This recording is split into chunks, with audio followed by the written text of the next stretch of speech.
Hello, everyone. My name is Don Pittman, and I'd like to welcome you here tonight to the debate. It's great to see everybody here. Nice to take some time out and join us.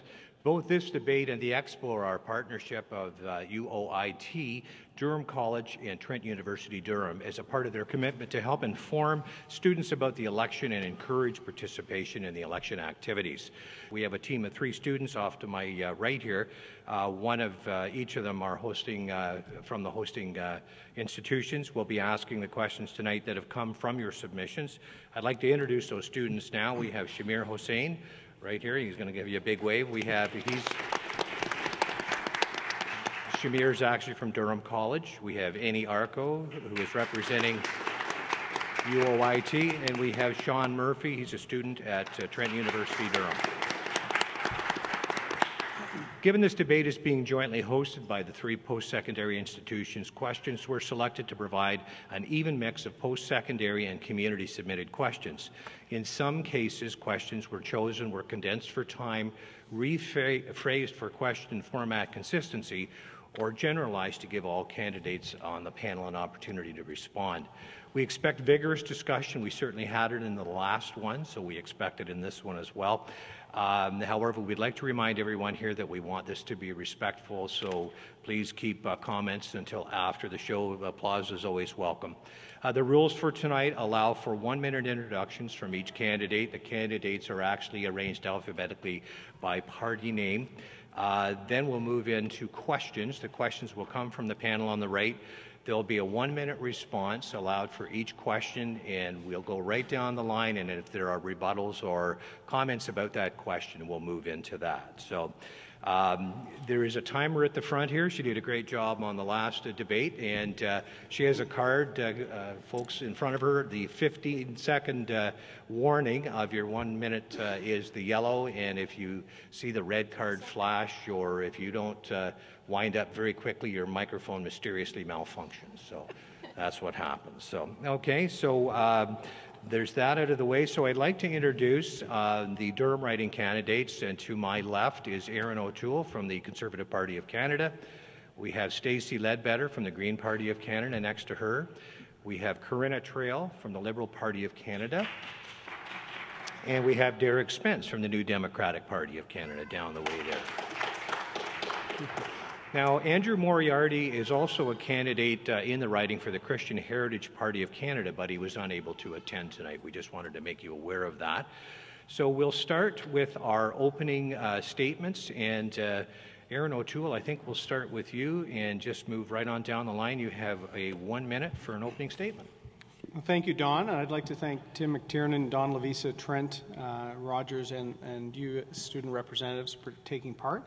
My name's Erin O'Toole. I'm the Conservative candidate in the Durham riding. I grew up in Bowmanville and Port Perry. I live in the riding, raising my family there. I served in the military for 12 years after graduating from Bowmanville High School. Then enjoyed serving across Canada. Then I became a lawyer working with businesses large and small. So I bring considerable experience to the role, and I've had the privilege of being the Member of Parliament for Durham for almost the last 3 years, as well as serving in Cabinet as Minister of Veterans Affairs, using the experience I had both in the military and helping create one of the largest foundations helping injured military members and their families. My track record is one of service in the community. Long before I ever ran for office, I have a track record of working with others to build. Our priority as a government is the economy. The economy is doing better than the rest of the world. Okay, that's time, Erin. Thank you. Thank you. Okay, Stacey Leadbetter, your 1 minute opener. Good evening. I'd like to thank Durham College, UOIT, and Trent and Rogers for having us all here this evening, and thank all of you for coming out. As I said, my name is Stacey Leadbetter. I've lived in Durham region for 26 years. I raised my children here.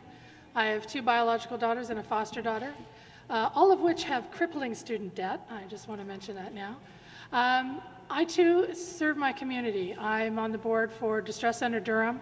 I work with PFLAG Durham Region on the Education Committee, and I volunteer with the AIDS Committee of Durham Region.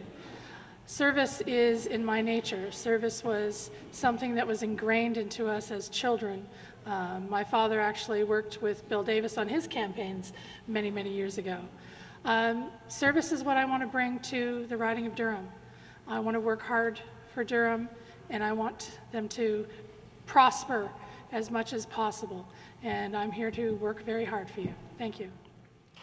Thank you, Stacey. And moving down the table to Corinna Traill, the Liberal candidate. Thank you. My name is Corinna Trail, and I'm the current local councillor for Ward 3 in the municipality of Clarington and the Durham Federal Liberal candidate. I was born and raised here. I'm the only candidate with any municipal experience, and I know the people and I know the issues.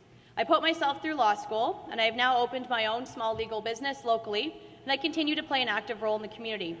I'm running because Durham deserves better. After a decade of Harper, we've seen 8 deficits and the worst economic growth since the Great Depression.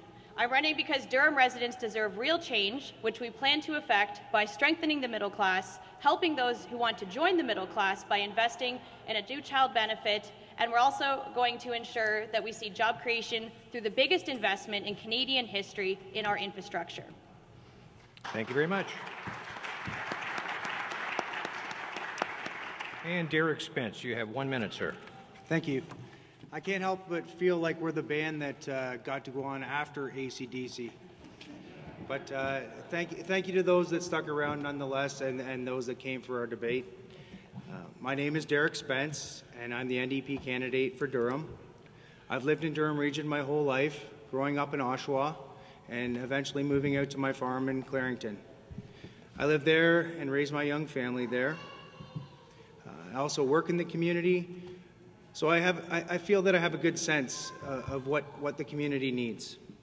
I've been president of my union at Unifor for over 10 years, with the experience and the luck of representing fellow co-workers.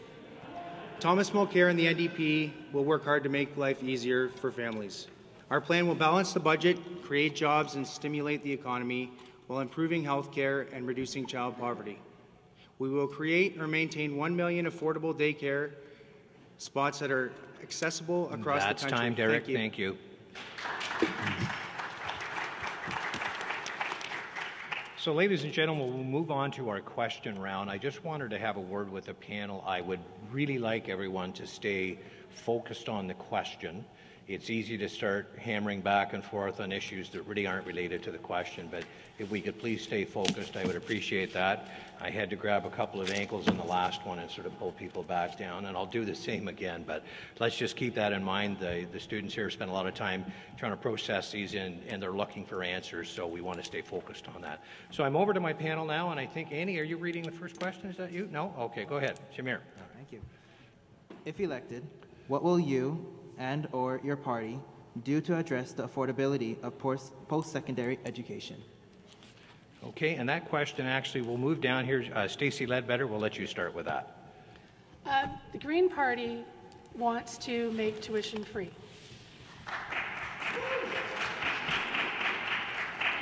The amount of student debt amounts to indentured servitude for when you graduate. You take any job you can just to pay that bill. My youngest daughter, 2 degrees, $40,000 in debt. My eldest daughter, still in school. Can't wait to see what that adds up. My foster daughter went to Japan because she could not find a job here that would let her pay her student debt down. Not only will we do free tuition, we will provide easement and amnesty for existing debt. Student loans should not be treated like any other loan, and currently they are. The interest rate is ridiculous, and the payment plan is ridiculous. This needs to stop. Thank you. Okay, Karina Trail, go ahead. Thank you. Well, affordability is certainly something that I can relate to, having put myself through law school and ending up on the other side with about $100,000 in student debt. So I think one of the biggest aspects of our platform that's going to help students afford education is going to be our middle class tax cut. By asking the wealthiest 1% to pay a little bit more, and this is on people whose incomes are over $200,000, we're going to be able to provide a middle class tax cut that will benefit 8 million Canadians. This is something that's been long overdue, as middle class families have been struggling to make ends meet. Unfortunately, we're the only party that's actually taking the time to put the money and the effort into helping the middle class. Another thing we're going to focus on are creating youth jobs. We're going to be creating over 40,000 new jobs through the now underfunded Canada Jobs program so that when students emerge with their degree, they have a job that they can go to. Thank you. And Derek Spence, your response, sir. The average student debt is currently sitting at about $26,000 per student. So not only is the cost of education an issue, but a big issue for students is the work that they find when they get out. So we're going to address the situation of precarious work and temporary intern jobs with an intern protection bill. The last Liberal government made unprecedented cuts in transfers to post-secondary education institutions. The NDP has been a champion in fighting long and hard to restore those federal transfer payments and making post-secondary education affordable and accessible. And that's why we tabled the Post-Secondary Education Act, which would ensure adequate and stable funding. We'll make life more affordable for students by capping ATM fees, making investments in affordable housing and in public transit. Okay, thank you, Derek. Erin O'Toole, your response, sir, please. Thank you. This question was a good one. Certainly post-secondary education is a provincial area of jurisdiction. So the federal government's main areas of being a partner is through transfer payments. As Derek alluded to, the last Liberal government slashed those transfers, and in fact, Ontario took many years to recover from that. We've increased transfers by 70%. We've also enhanced the federal portion of some of the student loans available. We've also brought in apprenticeship loans for the Durham College, Samir tonight. Now for people applying for skills training, they can get loans for their apprenticeship in and post-college, which we think is important. Most importantly, we're sitting here at UOIT. I was very happy the federal government came in with a $27 million investment in the expansion of UOIT, which is Durham's university. I'd like to see the provincial Liberal government match that. They said it wasn't a priority. I hope they change that. Okay, thank you very much. Just a quick question to the people at the back. Are you able to hear all right? Yeah, everything's good? Okay, great, thank you. All right, moving on to another question, and Corinna, this will be your question to start to answer, and back to our student panel. If elected, what will your party do to make housing and home ownership more accessible and affordable? Well, thank you for that question, and I'm very proud to be running for the Liberal Party because out of the $60 billion new dollars that we're going to be spending in infrastructure, $20 billion of that is earmarked for social infrastructure, which includes housing. Specifically, we're going to be looking at helping with senior housing because one thing I've heard over my 5 years as a councillor in Clarington, as well as from talking with residents across the riding of Durham, is that there's a severe lack of affordable housing. What we're going to do is take a survey of all available federal housing and see what can be repurposed. We're going to help reform the new home buyers plan, and we're going to look at creating new housing and facilities for seniors. We need to prioritize investment in this, and we're the only party that's actually going to be making housing a priority for Canadians. Okay, thank you, Corinna. Derek Spence, the NDP, your response, sir. Thank you. It's no secret that housing prices are out of control. I personally question how my daughter is going to be able to afford a house when she gets to that age. 1 in every 9 Canadians spend more than they can afford on housing. Over the last 25 years, under the watch of the Conservative and the Liberal government, Canada's national investment in housing has fallen by over 46%. An NDP government will enact an Affordable Housing Act to ensure adequate, accessible, and affordable housing. We recognize housing as a right and will lead to the development of a national housing strategy in partnership with the provinces and the municipalities, as well as First Nations communities. Thank you. Thank you. Erin O'Toole, your response, sir, please. Thanks for the question, Amy. This is another area of provincial jurisdiction, and the question should be for us, how can the federal government partner? Right now, with the Government of Ontario, we are investing $800 million in affordable housing, and that on a provincial level is decided by the province in most cases, or in the case of Toronto, by the GTA in terms of their priorities. I'd like to see more municipal input into the partnership here because we're investing almost $1 billion, but it's essentially being administered by the province. We'd like to see that partnership enhanced. We're also allowing RRSP contributions. We've increased that to allow affordability for a lot of new first-time buyers, as well as supporting through CMHC, a federal program. We're also working on home accessibility for seniors who can modify a home to stay in if they have a disability. Okay, thank you very much. Stacey Leadbetter from the Green Party. Thank you. Housing and affordable housing are one of the main things I'm hearing, especially from youth. In the area, the rental rate, I think, is below 2% in Durham. So if you can't afford to buy, there's nothing to rent. The Green Party is committed through the Council of Canadian Governments to work with the province and the municipalities to look at the needs of the area and what those needs are, and to move forward with the infrastructure. One of the reasons the prices are going through the roof in our area right now is the 407. It's just increased housing prices by about 30% over the last year, and it's putting things out of reach. One of the things we're concerned about is that people are going to overreach in their house, and they're going to be stuck owning a house that isn't worth the mortgage. And that's something that we want to ensure doesn't happen, and we'll work with the province and the municipalities to make sure it doesn't. Thank you. Okay, thank you. If any of you have a rebuttal or another comment, just put your hand up and I'll make sure that you get an opportunity to speak, okay? You missed me last question. Pardon me? You missed me last question. I missed you last question? Did I really? I apologize. Okay. I didn't realize I did that. I'll forgive you. You'll just have to stick your hand up and just say you missed me. Got a lot of things I'm tracking here. Okay, we're going to go on to our next question, and Derek, I believe you're the start on this question. If elected, what will you and or your party do to support Aboriginal populations and other underrepresented groups in accessing and succeeding in post-secondary education? Thank you. I think I already touched on that before, but just to reiterate, our policy supports the Aboriginal communities 100%. We have a plan to invest in reservations and tackle the problem at the root of the cause.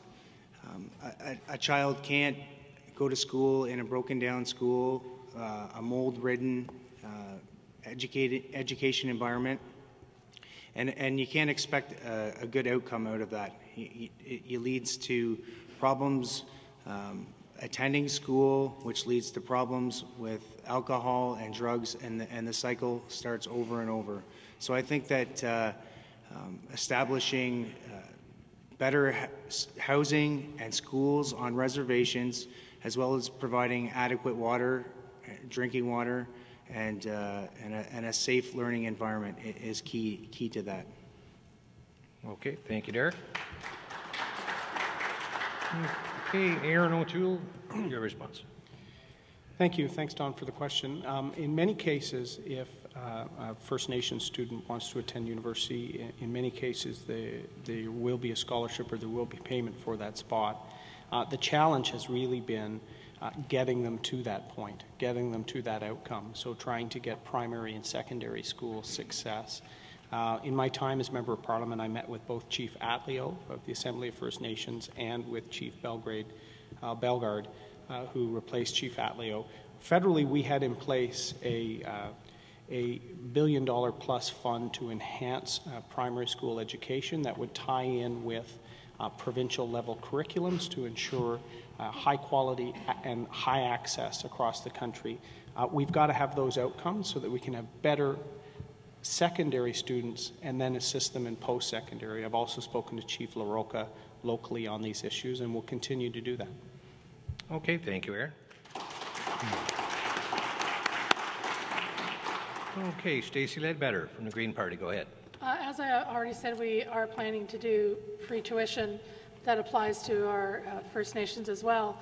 But as others have said, you've got to get them to that post-secondary. And one of the first things the Green Party wants to do is make sure that all our fiduciary duties under all treaties are honored, and that we maintain and help them self-govern and grow their communities. And it starts with doing what the federal government should be doing and making sure that the fiduciary duty is held up. Thank you. Okay, thank you. And Corinna, your response, please. Thank you. Indigenous peoples are the fastest growing segment of the Canadian population, and we know that by strengthening economic outcomes and opportunities for First Nations is critical to our shared economic future. The Harper Conservatives have acted unilaterally with respect to Indigenous peoples' education and failed to deliver new investments. They haven't acted on a nation-to-nation basis, and they've slashed federal resources. If elected, our government will be putting $515 million per year in core annual funding for kindergarten through grade 12 education for First Nations, and this will rise to over $750 million by the end of our first mandate. In fact, the Liberal government will make a total new investment of $2.6 billion for core First Nations education over the next 4 years, and begin to negotiate, as we should be, on a respectful and nation-to-nation basis. Okay, thank you very much. And Erin, you'd like to respond to that? Go ahead. I would. Thanks. Ms. Traill is actually mistaken. There was no unilateral action with respect to investments in First Nation education. In fact, we worked very closely with the Assembly of First Nations and Chief Atleo to secure not only a deal on outcomes, but on providing funds needed to get good outcomes in school for First Nations kids. The AFN then removed Chief Atleo. The challenge is there's over 700 First Nations, and the Assembly of First Nations sometimes represents all of them, but there was disagreement on a way forward, but we did not move unilaterally. Okay, thank you. And we'll move on to the next question. The next question, Erin O'Toole, this is yours coming up. Go ahead, panel. Thank you. If elected, what will your party do to, 1, dissuade younger generations from accessing marijuana if it is legalized or decriminalized, and 2, limit marijuana trafficking?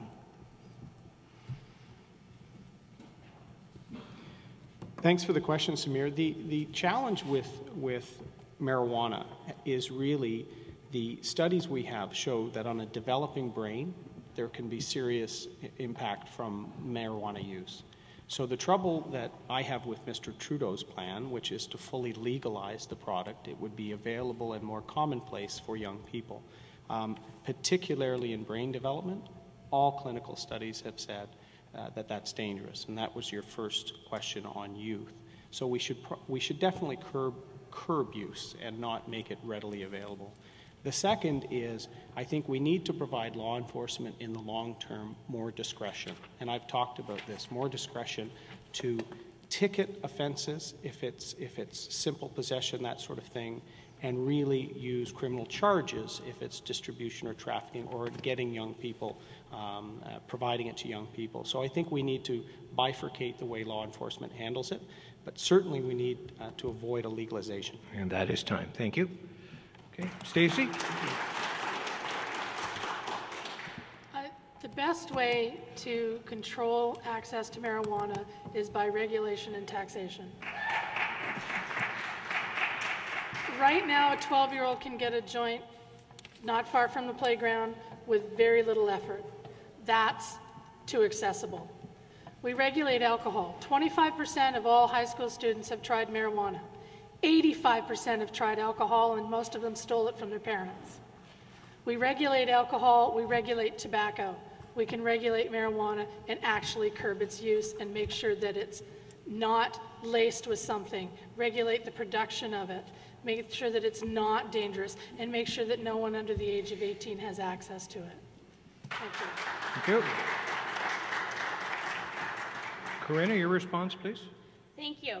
As the only one at this table who actually practices criminal law, I can tell you that legalization and regulation of marijuana is the way to go if we want to keep it out of the hands of children.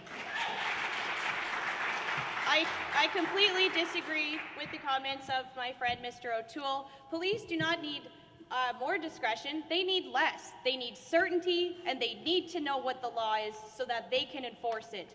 By legalizing and regulating marijuana, we give the police a tool in their arsenal to know exactly what is allowed and what is not, and whose hands it cannot be in. Yet Mr. Harper doesn't seem to have a problem selling licenses to his big corporate cronies at Health Canada to distribute medical marijuana.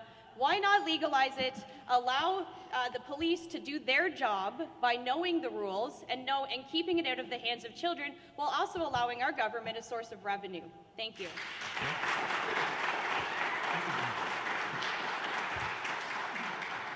Go ahead, Derek. Yes. I also believe that the answer to your first question lies in the second. Decriminalizing marijuana can eliminate the legal issues and allow the law enforcement to focus on real crime. It's a real drain on our legal system. So by decriminalizing marijuana, you can take that out of play. And getting back to the first section of the question, as a youngster myself, we were always on the if your parents told you you couldn't do something, the more that you wanted to do it. So by decriminalizing it and putting it out there and educating people on the dangers of using marijuana, I think that's how you can eliminate the lure for younger people to actually try the drug. Thank you. Okay, thank you, Derek. Mr. O'Toole, you had a rebuttal there? Yes, thank you, Don. Ms. Traill framed what police need. Well, actually, the Association of Chiefs of Police actually asked for the discretion I described. That's what they asked for, including Mr. Blair, who is running now for the Liberals, was part of that association, saying they need discretion, because I don't think anyone wants to see a young person criminally sanctioned for simple possession or simple use. We're not talking that. What we're talking is they need discretion if there's someone distributing to young people or trafficking. Let law enforcement make that decision. Okay, thank you very much. Any other rebuttals down the table? No? Going once, going twice? Okay, we'll move on to the next question. And Stacey Leadbetter from Green Party, this is your question coming up. We're going back to the panel. Research collaborations between universities, colleges, communities, business and industry, and government can help to drive innovation and prosperity. If elected, what will your party do to support this type of research? Green Party is very much in favor of increasing research and respecting our scientists in this climate. Working with government, universities, municipalities, it's all related. You have a university and a municipality that's supported provincially and federally by several mechanisms. To have them do joint research can only help us all. It also helps reduce tuition costs if you have research money coming in. The one thing we don't want to see are things like Monsanto doing research in universities, paying for research. Right now in Canada, less than 2% of research is done for the sake of research. Most of it is paid by an industry, and that skews what you get. We want to see research done in universities that is for the good of society and the good of medical science without industrial influence. Okay, thank you very much. And we'll move on down to Corinna. Thank you. Well, the Harper government's record when it comes to the environment and to innovation is not exactly great. They've openly questioned and refused to take meaningful action on climate change and cut funding for science. They've also allowed other countries to take the lead when it comes to creating high-tech jobs. Harper's been wrong on the environment, and he's wrong on the economy. Our plan will tap into the economic opportunities of our environment to help create clean jobs and undo the damage that Harper has done. One of the things we're going to do specifically with respect to students is going to be investing over $40 million in creating more co-op placements in science, tech, engineering, math, business programs that will help employers create new placement opportunities for young people. We have an enormous opportunity on the world stage for countries to invest in new, clean technologies and integrate economic development and job creation, and we fully intend to take advantage of this opportunity on the world stage to repair our international reputation and the reputation that we have with respect to our science and development. Thank you very much. Derek, you have the floor, sir. Thank you. Our party greatly values the research and development industry. As a matter of fact, the building that you have here at the college was supported by the now replaced CAW, now called Unifor. And I think it's essential that we point out that even though that industry brought it here, we can see that its erosion is affecting the community. We have a great opportunity in Durham. We have a history of building things here, and I think that research and development is essential. We have a great opportunity to promote manufacturing in the area.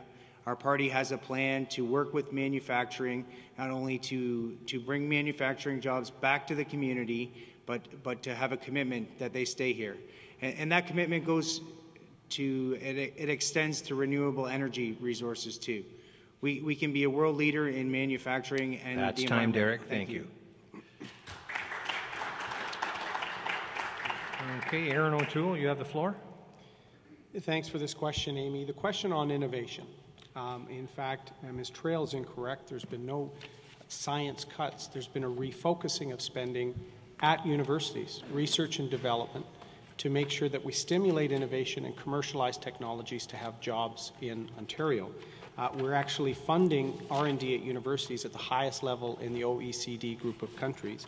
Very proud that the Centre for Applied Research, Innovation and Entrepreneurship planned here for UOIT, we've already invested in as a federal government. And I appreciate Unifor being a partner in that as well.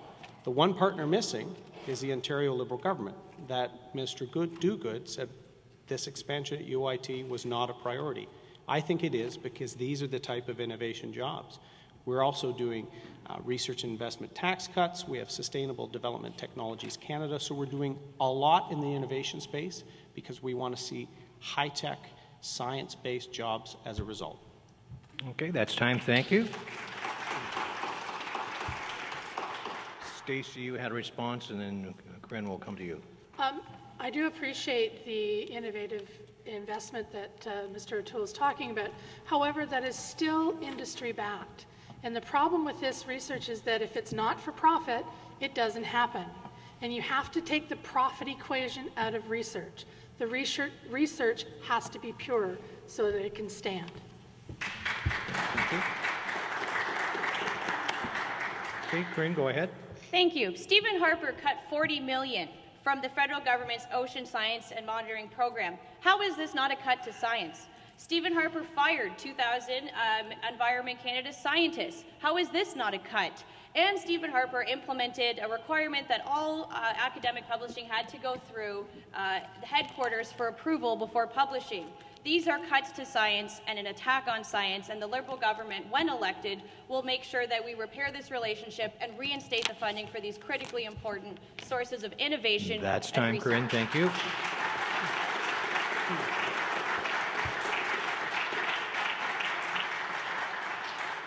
And Erin O'Toole, you have a rebuttal. Absolutely. Some of the changes at Fisheries and Oceans and other departments have been a move towards some of the science libraries that were held that weren't being used, because all the peer-reviewed scientific journals are now accessed online or through universities. So we've been recognizing that change and making sure that the departments modernize. There's certainly no muzzling or some of these things I read on the internet. We encourage scientists to publish and peer review journals, their research. And in fact, we have more publications than ever before, and experts will comment on them. Okay, thank you very much. Corinne, go ahead. Thank you. I'd just like to note that with the closing of 7 of the world-famous Department of Fisheries and Oceans libraries that Mr. O'Toole just referred to, it's interesting to hear that books and the collected research of scientists being thrown out in the trash is an example of Harper's modernization. If that's so, then it's a good thing this country's heading in a new direction under Mr. Trudeau.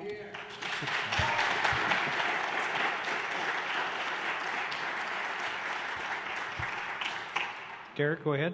Yeah, I just need to point out that under 12 years of majority government, the Liberals had one of the worst emissions records in the industrialized world. Okay, thank you. Okay, and I think we're done with that question, so we'll go back to the panel. And Corinna, this is actually your question coming up. If elected, what will you or your party do to create meaningful employment opportunities for youth and others in your riding?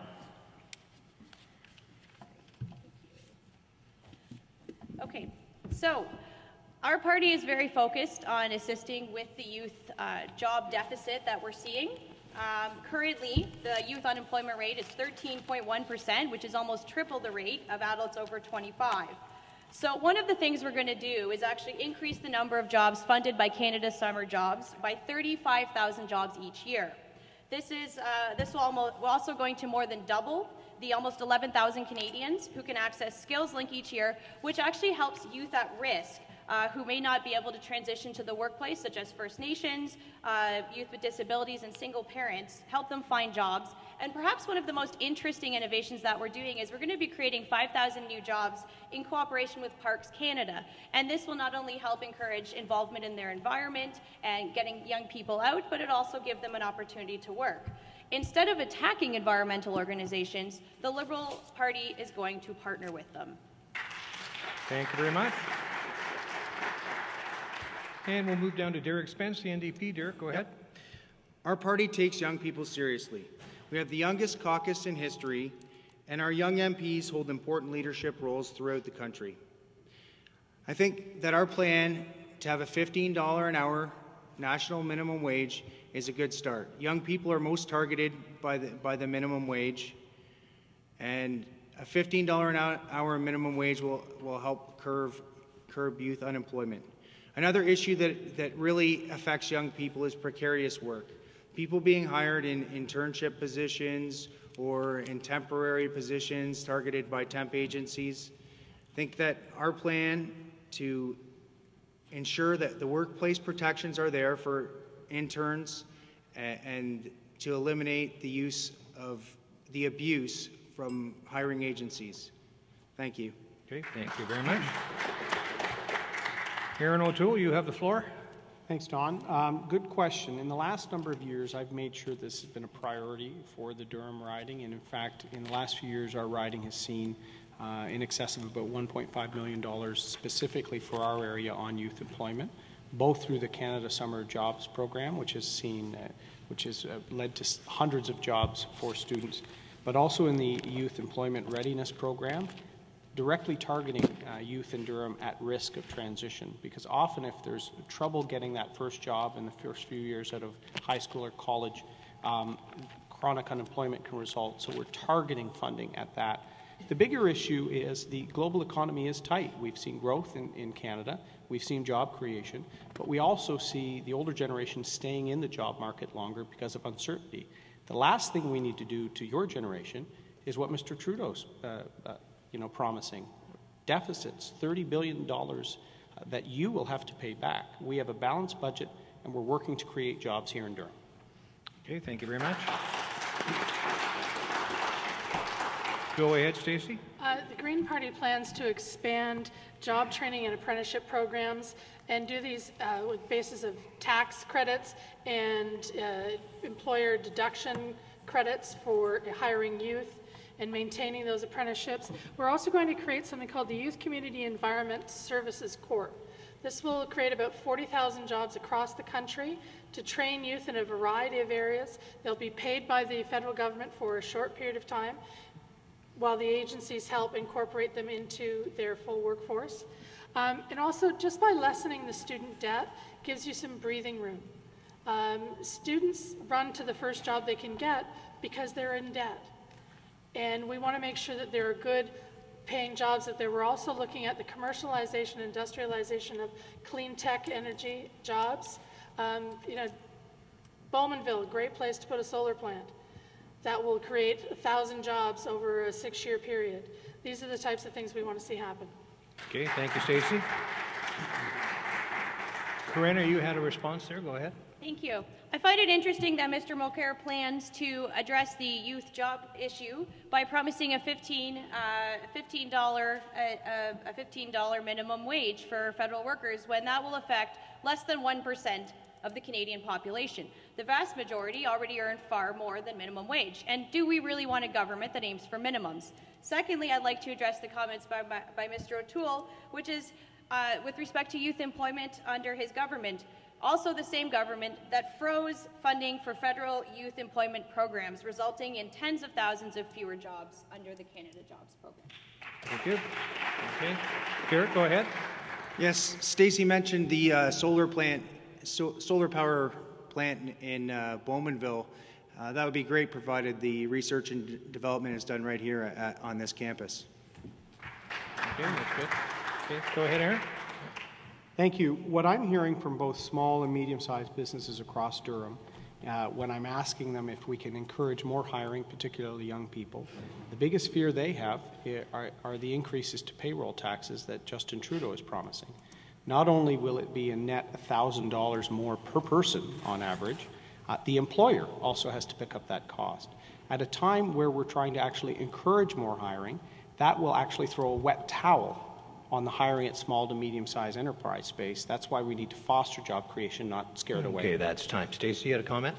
Just to comment on what Derek said, about a decade ago there was a solar plant prototype in the London area, and the gentleman who had gotten the patent on it wanted to bring it to a Canadian university to further develop, but it needed government funding. The government refused. Germany took them on. It's made billions of dollars, and we lost it. Okay, thank you very much. Okay, Derek, go ahead. Do you recall which government that was, Stacey?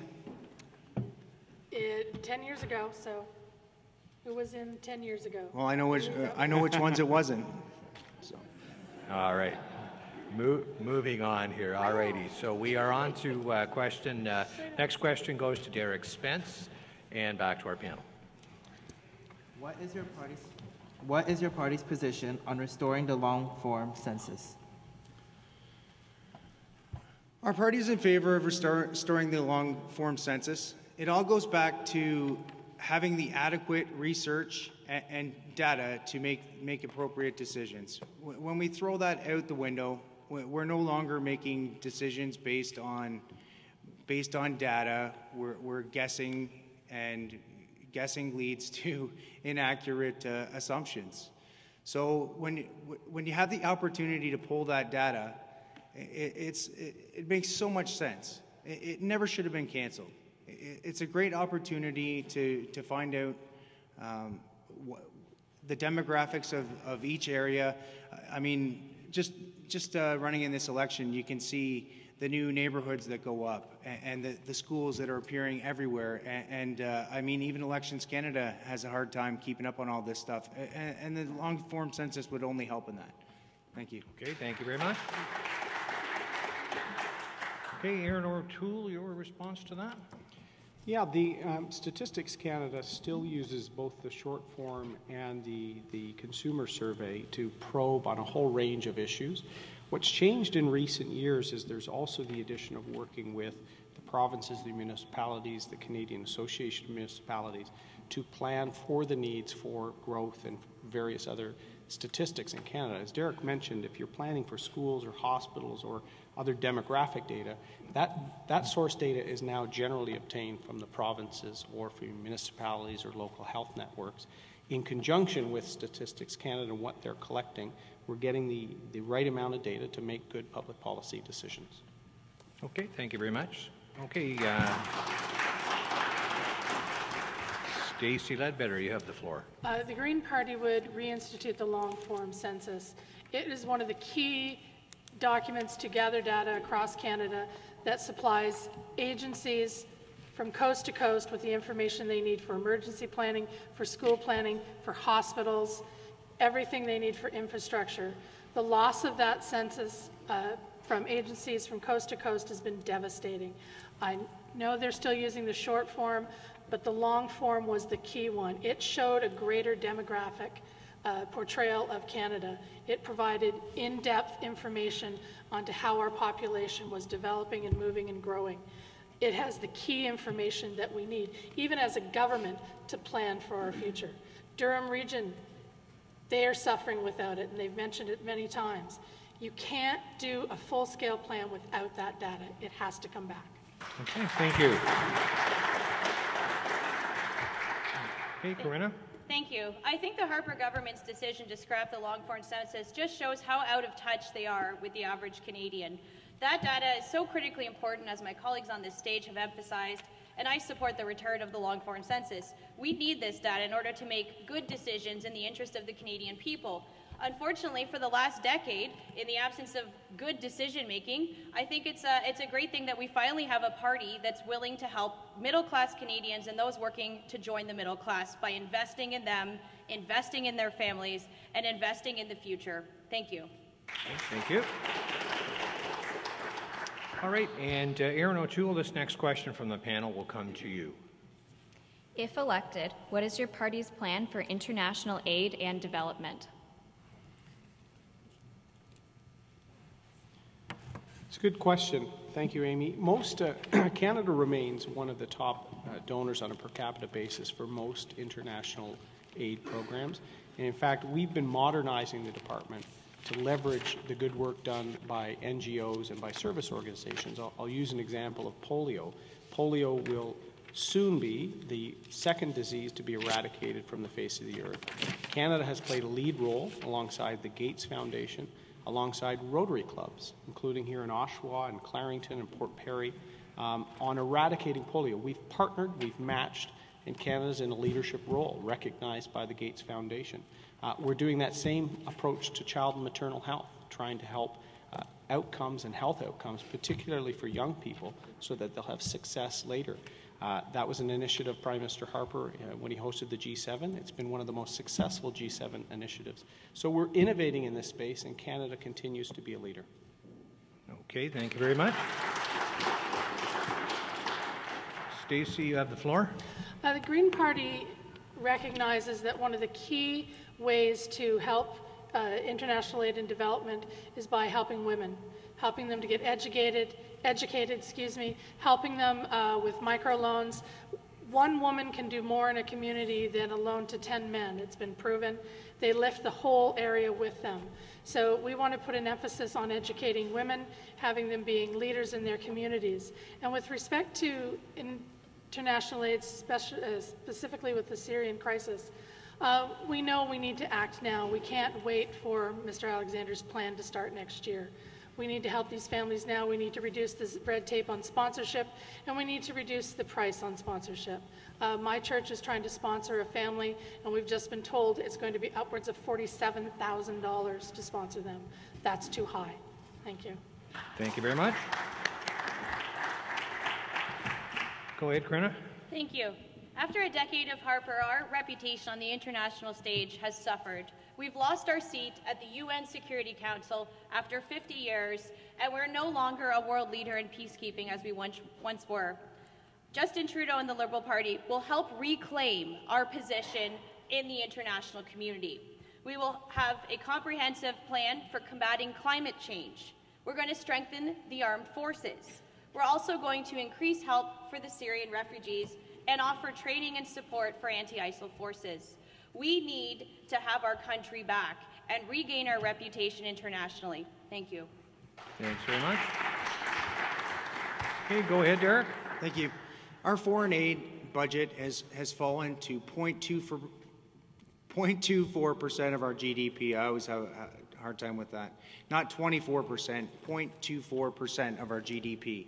And this issue hits me fairly personally. I had a good friend of mine that worked for an NGO called COCAMO. And what they did is they provided the funding for women in Africa to set up their own credit unions where they could go and develop some sort of independence from the men in the country. And it was mostly poor women and single women with many children, and all that funding was pulled out. So it goes without saying, our party has a tremendous commitment to foreign policy. We need to restore Canada back to a leader on the world stage as far as our foreign policy and our peacekeeping initiatives. Thank you. Okay, Erin, and then Corinna. Erin, go ahead. Thanks, Don. The question was on aid and development, not on the military and foreign policy. But I have to address what Ms. Traill said about reputation. The irony is in June, the international body that actually ranks global reputations ranked Canada first. And we're first because we consistently lead, like we have been in Syria for many years, on aid. We're one of the largest per capita donors, and we have been for 4 years in border states around the Syrian crisis. We've been leading in the humanitarian refugee resettlement, and will continue to lead. Okay, thank you very much. Okay, Corinna, you had a comment there? Well, thank you. It's interesting that my colleague running for the NDP indicates that they have a strong platform on foreign policy. From what we've heard, that hasn't been disclosed. And I'd like to know exactly what that policy is. Stony silence. Who's asking the questions around here? That's what I'd like to know. All right, no response. Okay, we'll move on to our next. Did we get through everybody? We did, yeah. We'll move on to our next question. Stacey Leadbetter, this question is coming to you from the panel. Go ahead, panel. Some members of our community are concerned about their employers declaring bankruptcy and walking away from their defined benefit plan pension obligations. What is you and your party's position on protecting and prioritizing the earned pensions of older adults ahead of other unsecured creditors in the case of employer bankruptcy? The Green Party plans to make sure that any private sector pensions are guaranteed and are a priority. We are also for the expansion of the CPP so that it is more diverse and applies to more people than it currently does. The CPP is the backbone of the worker, but I understand where you're coming from. We saw it with Caterpillar in London. They walked away. That will not be stood for. The pensions come first before, and if any company tries to go bankrupt or leave, those pensions should be guaranteed. Thank you. Okay, thanks, Stacey. Your response, Corinna, go ahead. Thank you. Our older adults, having given so much to this country throughout their lives, deserve to retire with dignity. And the issue of pension reform is very near and dear to me, having practiced also in labor law, and specifically construction labor law and public and private sector union labor law. Pensions are so critically important, and the CPP is a great example of one of the best managed and well-administered pension schemes in the world. This is why our party is committed to enhancing the Canada Pension Plan. Now, with respect specifically to seniors, we also are making some major commitments to ensure that seniors can retire with dignity. For one thing, is we're also going to restore eligibility for the OAS and the GIS to 65 where it belongs. Mr. Harper raised that to 67 and deprived seniors of much needed funding when they're living on a fixed income. Thank you. Thank you, Corinna. Go ahead, Derek. Yeah, that's a great question, because it's a tremendous local issue. Recently having the scare with General Motors going bankrupt in Canada, threatening to go bankrupt in Canada like they did in the United States. I think that companies need to fully fund the pension plans so that they can't just walk away. I mean, how can you negotiate something and not follow through with your negotiations and get off the hook for it? So I think that addressing the pension plan shortages, shortfalls, would be a number one thing. Also, as has been pointed out, increasing the CPP and restoring the old age security back to age 65, not age 67. People need to retire with dignity, and knocking the retirement age to collect old age security to 67, it wasn't necessary. Thank you. Derek, thank you. That's time. Erin O'Toole, you have the floor, sir. Thanks. I'll try and address a lot here. I meet with the Genmo employees quite regularly and with GM. Very proud our government helped make sure that GM survived that difficult time, and good to see them doing well now. Changing the bankruptcy laws would actually have the perverse opposite reaction, because the goal is to restructure and help these companies survive, both the pensioners and the current employers. And any changes would actually lead to less companies being restructured. I worked on the restructuring as a lawyer of Air Canada and saw that. We're flying Air Canada today because of it. We've introduced pension income splitting. We've increased the GIS for our most poor seniors. We're increasing OAS for anyone born after 1958, because when I'm knocking on doors, I'm meeting people in their 90s and 100s. And these programs were designed in the 1950s, and we need to be responsible. People are working longer. We need to make it sustainable so that your generation can have them. We're also not going to increase payroll taxes while the economy is tight. CPP is fine, and we can expand it over time. Thank you.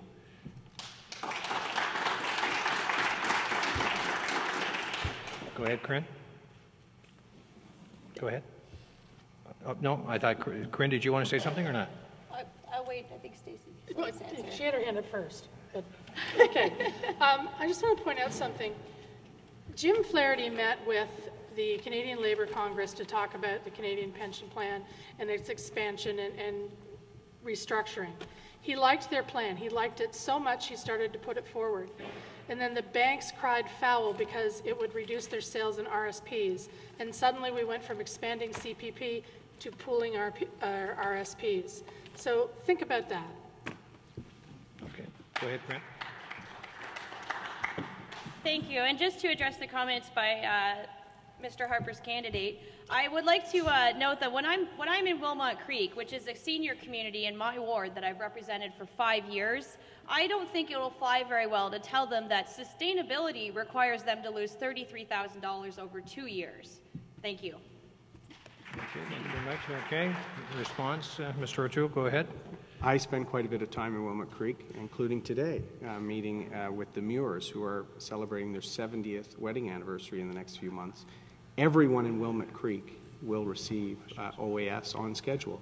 We made the transition based on people born after 1958 so that anybody near retirement and receiving OAS got it. But there were other people far way out that can use our tax-free savings accounts, pension income splitting, and our overall more efficient government. We're the only level of government in Ontario right now reducing taxes. Well, ladies and gentlemen, believe it or not, we are actually out of time, believe it or not, so we have to wrap up here. I just want to thank all our candidates at the front for making time for everybody here this evening. Thanks to all of you in the audience tonight for being a great audience, not too ruckusy out there. It's kind of nice to have, and to the Rogers crew and to our panel over here for asking the tough questions and sifting through all that. They did a great job. And I want to also thank the three educational institutions here that were involved in setting this up. It's critical that everybody gets out and does the research and votes this year. I think I've been voting for a long time. You can tell I'm over 30, and I'll tell you, if there's an election that needs to be getting people off their butts and getting out and voting, it's this one. So I encourage you to do your homework. Remember that you'll probably pay in the better part of about $300,000 or more in income taxes in your lifetime. These folks get to spend that money for you, so keep that in mind. Have yourself a great evening, okay? Be well.